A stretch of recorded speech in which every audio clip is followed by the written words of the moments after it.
My name is Camille. I once believed that if I did well enough, worked hard enough, sacrificed enough, then love would stay.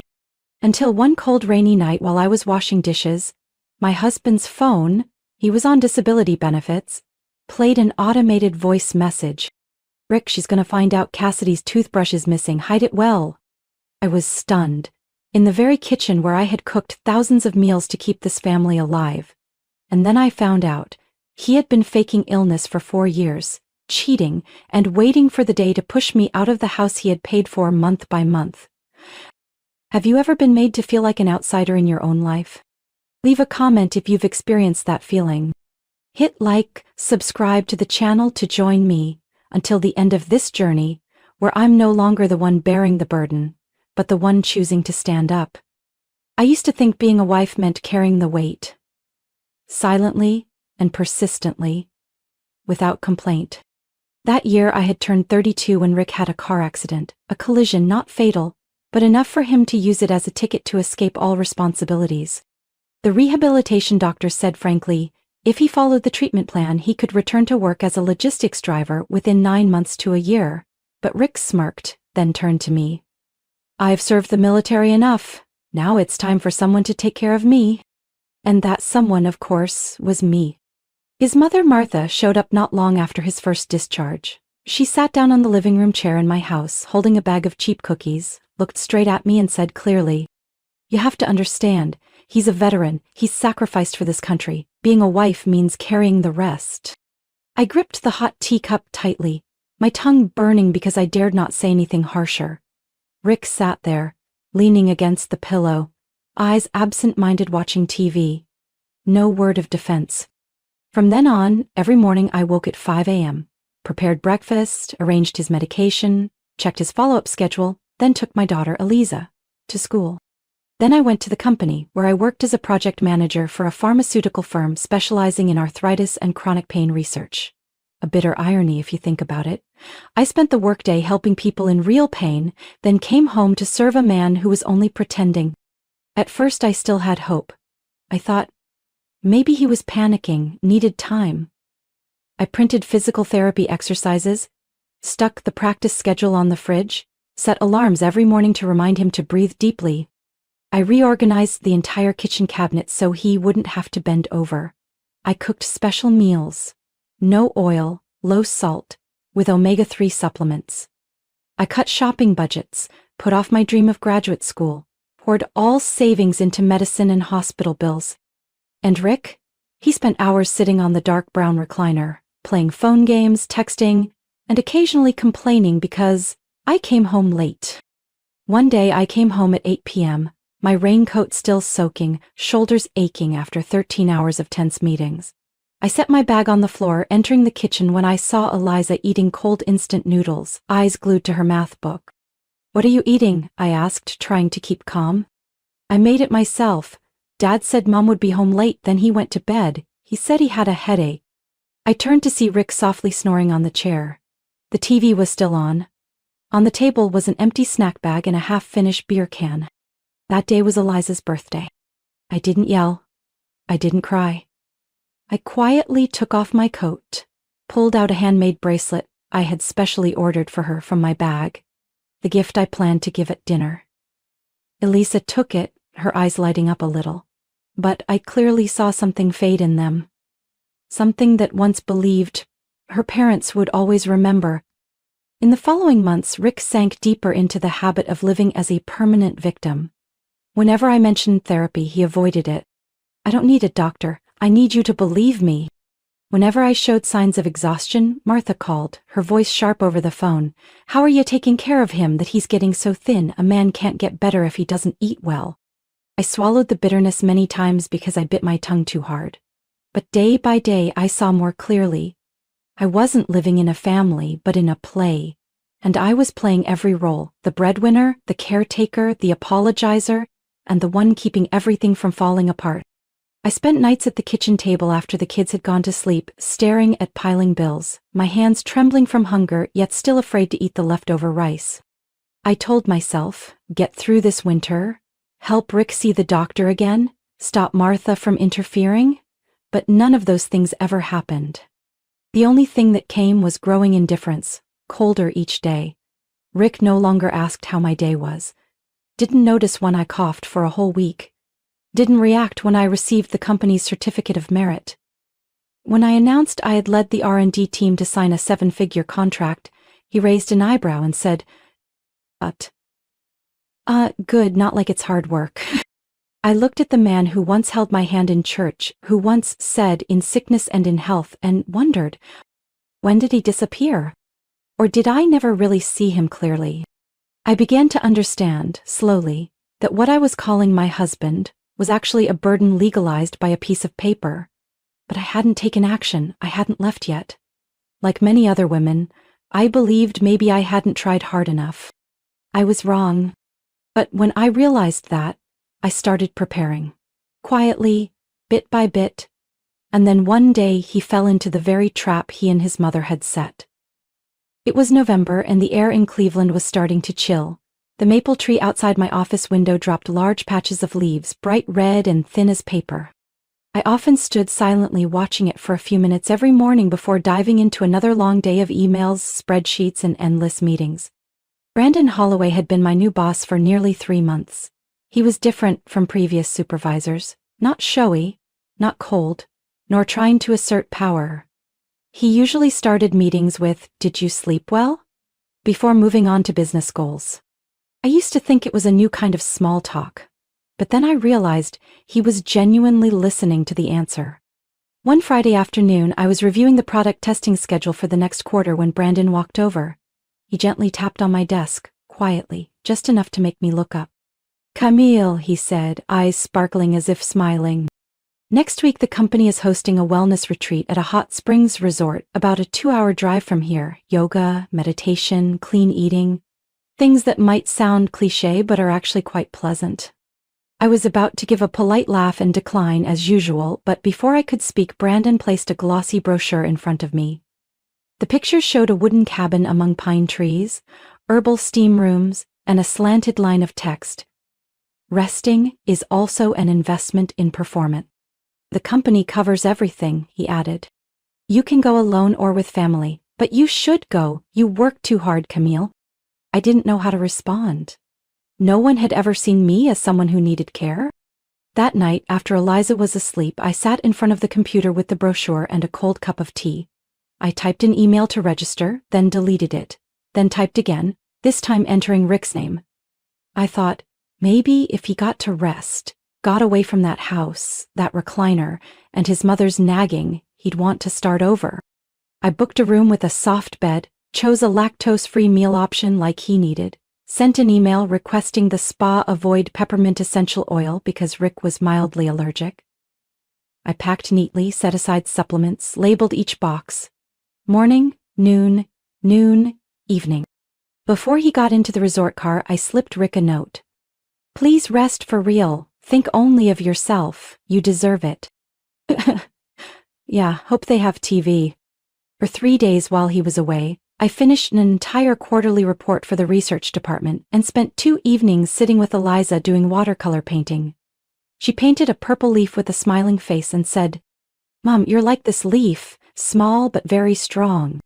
I laughed, eyes stinging. Rick came back late Sunday afternoon, his face red from not using sunscreen. He walked in, dropped his bag on the floor, opened the fridge, pulled out a bottle of orange juice and said as if throwing it, "A bunch of useless scents. Those people just like to breathe dried flower smells and call it healing." I looked at him, waiting for something. A hug? A question like, "How was your past 3 days?" Nothing. Rick went back to the recliner, turned on the TV, and when I stepped into the kitchen to cook dinner, I heard him call out like a lifeless habit. "Remember to leave the garlic out of my portion, you know that." I froze at the sink holding a bunch of wet kale. Water dripped to the floor, cold and sharp like pinpricks. What was I hoping for? Was I hoping he'd come back and suddenly want to live better? Or that he'd hug me like he did on our wedding day and say thank you? Maybe I wished the retreat could do what I hadn't managed in 5 years. I blamed myself for hoping. The next day at work, Brandon stopped by my desk and quietly asked, "Is Rick doing okay?" I didn't know how to answer. I smiled softly. Heem said he didn't like the lavender smell. Brandon was silent for a moment. Yeah, not everyone is ready to change, but you deserve a chance to rest. Next time there's a retreat, I hope the one who goes will be you. I said nothing, but those words stayed in my mind all afternoon. A man I had never cooked a meal for noticed the tiredness in my eyes. But the one I had given my whole life to carry? Even a thank you was too much to ask. About a week after Rick returned from the retreat, I got a new electric bill. Every month I paid on time, usually without paying close attention, but this time the number made me look twice. Nearly 40% higher than the previous month. I pulled up the online statement, checked the dates. Electricity consumption spiked suddenly during the 3 days I was away. 3 days. Rick was home alone. I tried to rationalize. Maybe he had the heater on all day, maybe he forgot to turn off the lights. But deep inside I got chills, not because of the number, but because of the feeling. Something wrong was quietly burning. A few days later, while cleaning cups to bake with Eliza, she picked up a paper cup with black handwriting. C and R with a heart symbol in the middle. Mom, who is C? Eliza asked innocently. I thought Dad's name was Rick, but Mom's name doesn't start with C. I froze for a few seconds. My throat dried as if something tiny but sharp was stuck in the middle. I reached out and took the cup. It was the kind of cup the cafe near my house used. I never wrote names like that. And I definitely don't have the habit of drawing hearts on utensils. Maybe they wrote it wrong, I said, trying to keep my tone light. Maybe someone forgot it and your dad took it by mistake. Eliza nodded and returned to the baking tray, but I felt as if I had touched something broken long ago. That night, I couldn't sleep. I sat in the living room while Rick snored steadily, sorting through bills, consumption logs, and a few bus tickets stuffed loosely in his wallet. Nothing clear, but the scattered clues started to connect into a faint line. I began to pay closer attention. One Wednesday afternoon, I left work earlier than usual because an unexpected meeting was canceled. When I pushed open the door and stepped in, the first thing I smelled was perfume. Not mine. I hadn't used perfume since 2020, when I discovered I was mildly allergic to alcohol. But the smell in the living room then was something strong and sweet, like cheap vanilla mixed with amber. A scent that shouldn't be in a house where the only people besides me and my daughter were a man with chronic back pain. Did you use a new room spray? I asked, seeing Rick lying on the couch, a blanket covering half his body, eyes dull as usual. He didn't turn around, just said, "Probably someone using it in the hallway. I don't smell anything." I said nothing more. I simply went into the kitchen to start the washer and get the laundry. And then I saw it. A dark red lace underwear, the cheap kind, with the tag cut off, lying among my towels. I lingered there for a long moment, steam from the washer still warm on my face. I never bought that kind, never wore that style, and it wasn't my daughter's. It couldn't be. Eliza was only 10. I took it to the living room, placed it on the table right in front of Rick. "Whose is this?" Rick glanced, then shrugged. "Probably yours. Maybe you left it somewhere and forgot." "I don't wear lace, and definitely not that color. Are you sure?" He got annoyed and changed the TV channel with the remote. "You're making a big deal. Maybe it's from before, from a long time ago, who knows?" Rick wasn't afraid I'd find out, because he thought I wouldn't dare do anything. I was used to closing my eyes and ignoring, used to forcing myself to justify things that couldn't be justified anymore. That weekend, I went to the office of Deborah Lancaster, a woman in her 50s with bright eyes and a firm voice, not loud but enough to silence others. She sat across from me at a walnut desk, lightly flipping the first page of the file I had prepared over the last 3 weeks. Everything carefully arranged, unusual increases in utility bills, photos of suspicious changes to the interior, logs of Rick's back pain days when he still walked long distances, and copies of his most recent doctor appointments, canceled abruptly after learning insurance required re-diagnosis. "I don't have proof of infidelity," I said slowly, "but I have enough data to prove he exploited a false health condition to collect benefits and misuse marital assets." Deborah clasped her hands, eyes without a hint of pity. "You don't need sexy photos or bedroom recordings," she said.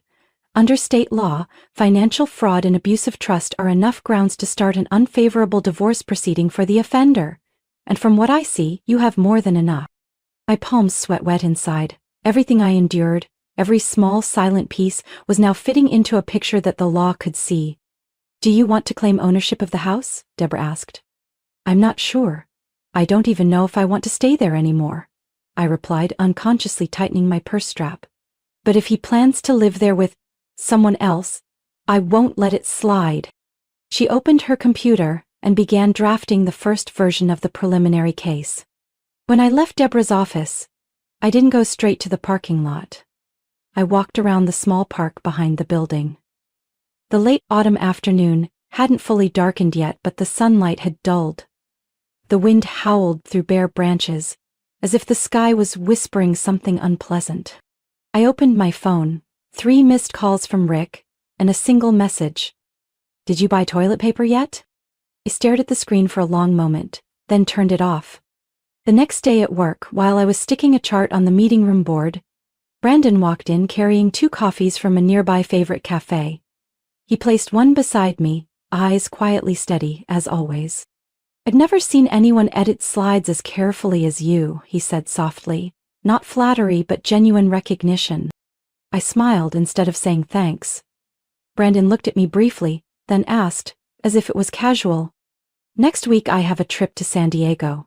They need someone to coordinate a new drug project for 6 months. They asked if you're interested. You can bring your daughter along. Accommodation, tuition, everything is covered." I hesitated slightly. I had heard about this project. Large budget, clear promotion opportunities, and most importantly, far away from here. "I can't yet," I said softly, like a confession. "If you change your mind, tell me any time. They haven't found a replacement yet."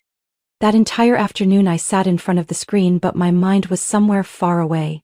The image of the small house with Eliza coloring, the lonely meals, the strange perfume in the air, and then a schoolyard somewhere in San Diego, with my daughter laughing brighter, sleeping more peacefully, studying in a classroom without Rick or Grandma bothering her. I couldn't say yes yet, but I wrote the project's start date in my planner in very small ink. Bold strokes, and growing bolder each time I came home and noticed another crack in the shell called family. I still remember that afternoon very clearly. A gloomy Saturday, drizzling rain, and Rick grumbling as he stepped out of the house to buy some beer and snacks. He didn't like me going with him at times like that, giving excuses like back pain, too many people, cars full, all kinds of reasons. But this time, I didn't object. I waited exactly 12 minutes after the door closed, then headed toward the storage room at the end of the hall, where for 3 years Rick always kept it locked. The reasons changed, sometimes too messy, don't want you to see. Sometimes old tools with grease, it's dangerous. That day I'd brought a spare key I had secretly kept since he changed the lock. The key that should have been thrown away when I bought the new lock, but I'd quietly kept it. Call it a hunch. The lock clicked so softly it gave me chills. The small room, less than 100 square feet, but the smell inside immediately made me stop. Not a musty smell, but a sweet perfume mixed with cheap lotion scent, the one I had smelled the day before. I turned on the light. The pale yellow glow revealed things that shouldn't be there. An old pink rolling suitcase tucked in a corner, topped with a mint green women's hoodie. Next to it was a size 6 pair of sneakers, 2 sizes smaller than my feet. A hanger held several bodycon dresses like those for women in their 20s, backless, sequined.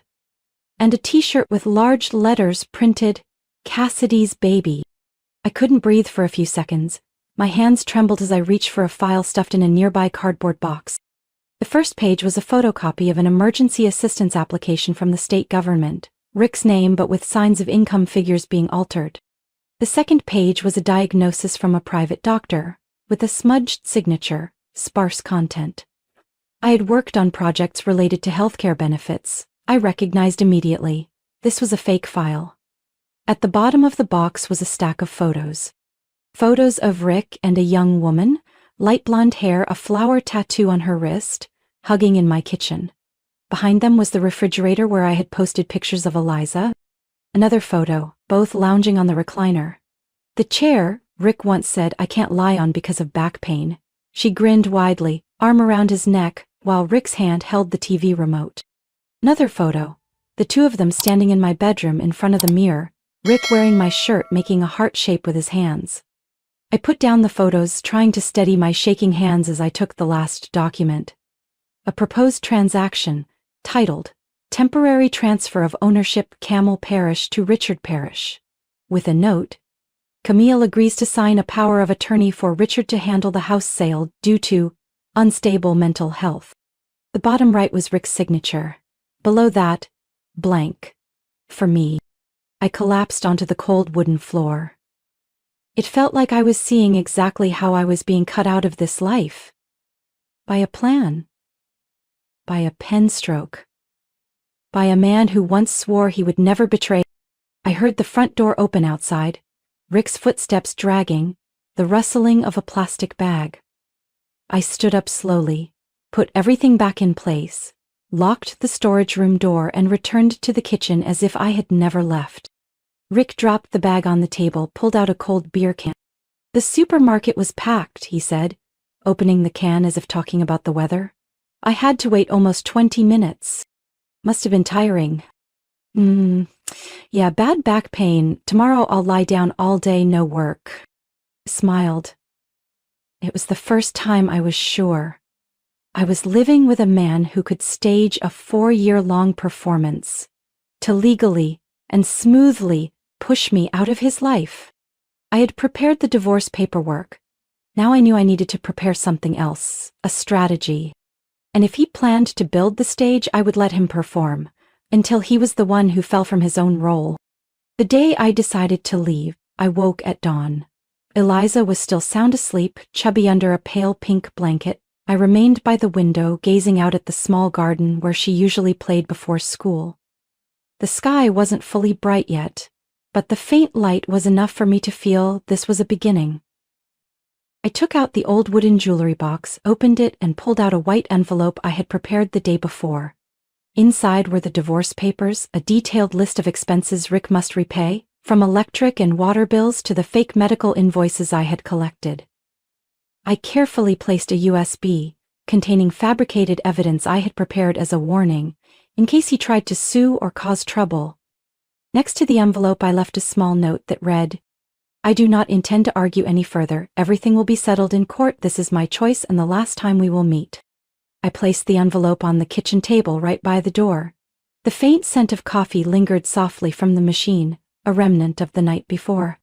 Eliza woke up, eyes still sleepy. I bent down, hugged her, and whispered, Mommy is going to take you to a new place where I believe you will be happier. She smiled without asking more. I called the school in San Diego where Brandon had connected me earlier. I enrolled Eliza, arranged all the necessary documents, from academic records to health papers. Next, I withdrew money from my personal account. This was savings from the years I worked extra hours, from refusing to shop for myself to save for my daughter. I booked plane tickets and reserved seats for the two of us. All unfolding quietly, like the decision I had made. Rick called a few times, but I didn't answer. I filtered his messages. I didn't want any conversation that might make me hesitate. The day we left, it was lightly raining. I carried my suitcase, looking through the window at the house I had been attached to for so many years. No farewell. No lingering glance. Eliza held my hand tightly as we stepped into the taxi. When we boarded the plane, I looked down, watching the house shrink and disappear into the clouds. I thought of Rick, of the coldness he showed me, of the woman named Cassidy I had seen in that secret room. Where was he now? With whom? Did he think of us? But in that moment, the only thing I felt was relief.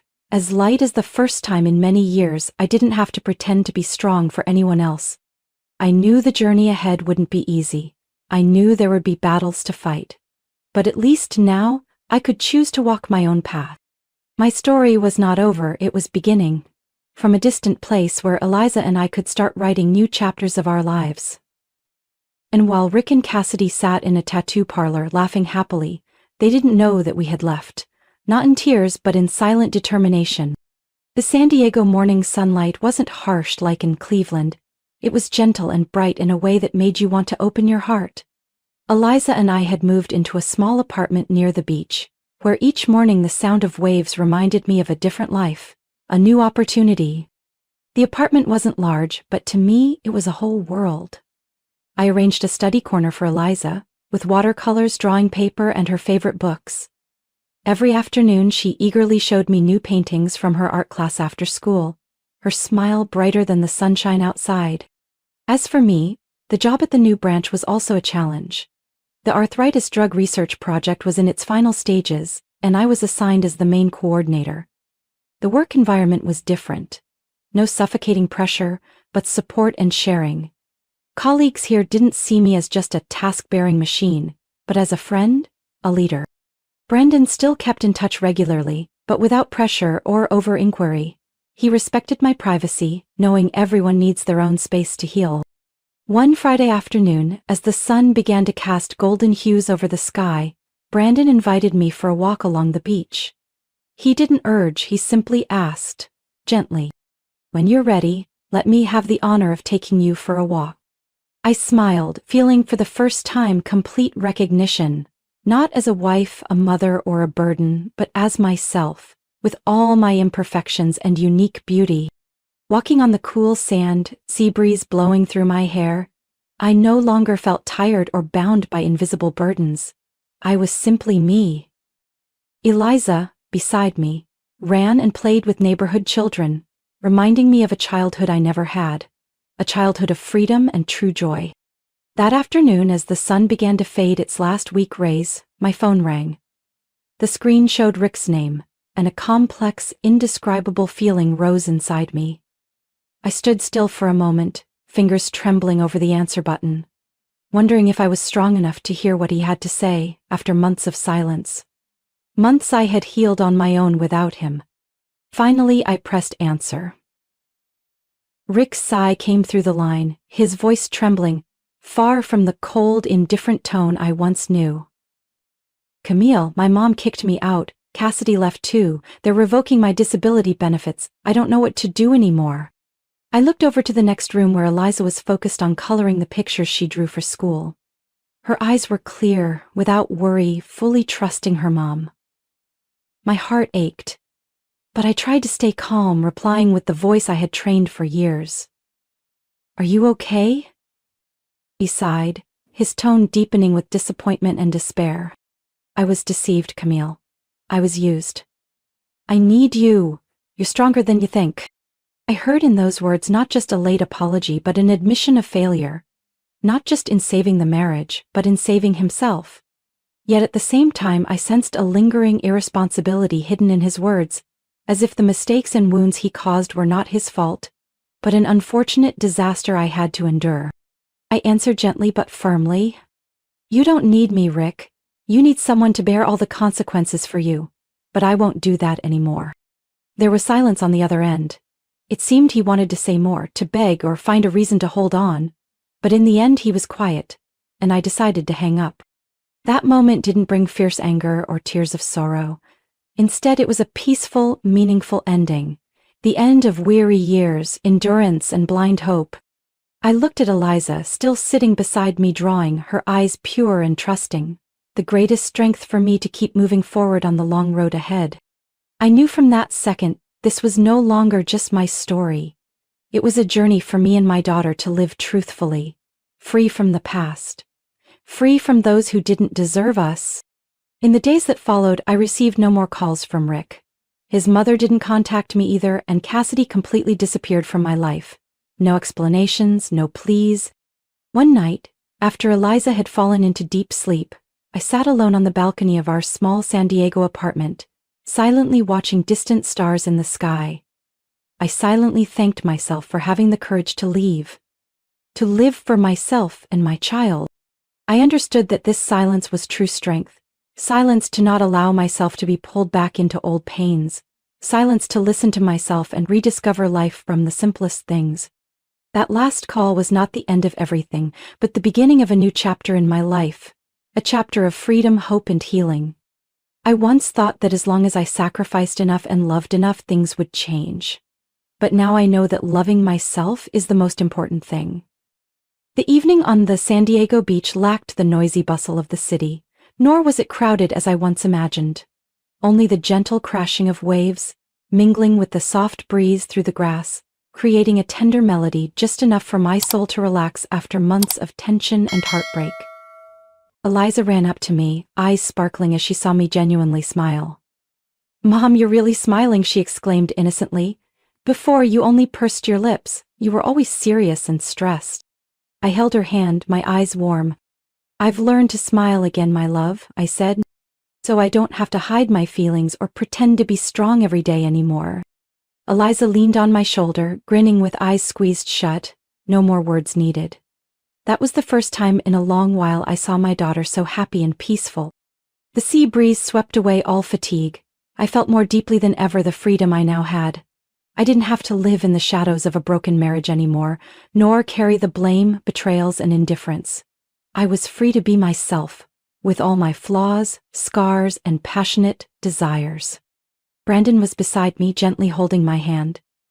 He didn't need many words. Silently by my side, a peaceful support I had longed for. No pressure or expectations, only a quiet presence that reassured me I wasn't alone. I remembered the past days when I thought love meant endurance, sacrifice to exhaustion, accepting pain and loneliness. I thought leaving would be failure, weakness, unforgivable. But now looking back, I know I was wrong. Leaving is not failure, but survival. Loving yourself is the bravest step in life. I won't let anyone choose me as a scapegoat for blame, excuse, or corruption. I don't want my daughter to grow up believing love means suffering and sacrifice, without ever being reciprocated. I'm done fearing judgmental eyes and gossip from society or family, because I know my worth, the value of freedom and happiness. Together we walked along the shore, leaving footprints in the soft sand.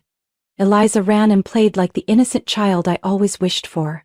Brandon gently placed his hand on my shoulder, and I felt his warmth, like a promise that I no longer had to be alone. I smiled, looking up at the starry sky. I don't know what the future holds, but I believe I have chosen the right path, the path I choose for myself and my daughter. I know I'm not perfect, but I am the most authentic and courageous version of myself. I will never let old pains drag me down, or let anyone destroy what I am building. And above all, I will be the mother my daughter deserves, a mother who teaches her to love herself, to stand up and to live truly. My story is not just mine. It is the voice of countless women who have suffered and sacrificed without being seen. I share this story not only to tell my journey, but also to send a message. Be brave enough to love yourself and believe happiness and freedom are everyone's right. What do you think about the choices I've made? Have you ever experienced or witnessed similar stories in life? Please leave a comment below. I want to hear your stories so we can share and empathize together. If you find this story meaningful, don't forget to like and subscribe so you won't miss real, deep, and inspiring stories about family life, love, and growth coming next. Every story is a journey, and I look forward to accompanying you in the new chapters ahead. Thank you for listening, and see you in the next videos.